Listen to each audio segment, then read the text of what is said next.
इस साल मकर संक्रांति का पर्व 14 जनवरी यानी मंगलवार के दिन मनाया जाएगा। 3 साल बाद 14 जनवरी को मकर संक्रांति का संयोग बन रहा है। साल 2024, 2023 और 2022 में श्रद्धालुओं ने 15 जनवरी को संक्रांति पर्व मनाया था। साल 2021 में संक्रांति का पर्व 14 जनवरी को पड़ा था।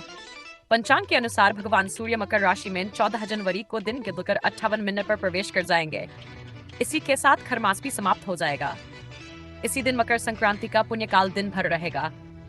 पूजा का समय सुबह 7:02 के बाद शुरू हो जाएगा। स्नान दान के लिए यह समय शुभ फलदायी माना गया है। हिंदू पंचांग के अनुसार मकर संक्रांति का महापुण्यकाल की शुरुआत सुबह 9:03 पर होगी। वहीं इसकी समाप्ति सुबह 10:48 पर होगी। इसके साथ ही पुण्यकाल सुबह 9:03 से शाम 5:46 तक रहेगा। इसके अलावा ब्रह्म मुहूर्त सुबह 5:27 से 6:21 तक रहेगा। मकर संक्रांति पर गंगा स्नान का विशेष महत्व है। इस दिन लोग प्रयागराज के त्रिवेणी पर स्नान के लिए जाते हैं। ऐसे में जब कुंभ चल रहा है तो इसका महत्व और भी ज्यादा बढ़ जाता है। वहीं इस दिन स्नान के लिए सबसे अच्छा समय ब्रह्म मुहूर्त को माना जाता है।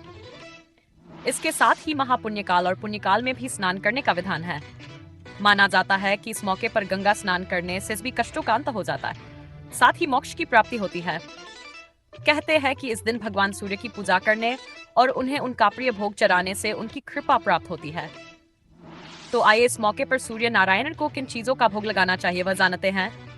मकर सेबनी मकर संक्रांति के दिन भगवान सूर्य को गुड़ या फिर उस सेबनी मिठाई का भोग लगाना अति शुभ माना जाता है। कहते हैं कि इस दिन सूर्य देव को गुड़ सेबनी मिठाई का भोग लगाने से सुख संपत्ति में वृद्धि होती है।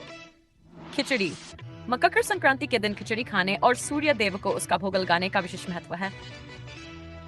मान्यता है इसे भोग के रूप में अर्पित करने से कुंडली में सूर्य की स्थिति होती है, साथ ही घर में बरकत आती है। मकर संक्रांति पर भगवान सूर्य को तिल के लड्डू का भोग लगाना बहुत ही शुभ माना जाता है। इससे जीवन में खुशहाली आती है, साथ ही रिश्ते भी मधुर होते हैं। मकर संक्रांति पर तिल के लड्डू बनाने और खाने का विशेष महत्व है। कहते हैं कि इस दिन तिल से गहरा संबंध है और इसी कारण से इस त्योहार को संक्रांति के नाम से भी जाना जाता है। माना जाता है कि तिल के बीज पर भगवान का आशीर्वाद होता है और यही कारण है उन्हें अमृतत्व के बीज के रूप में जाना जाता है।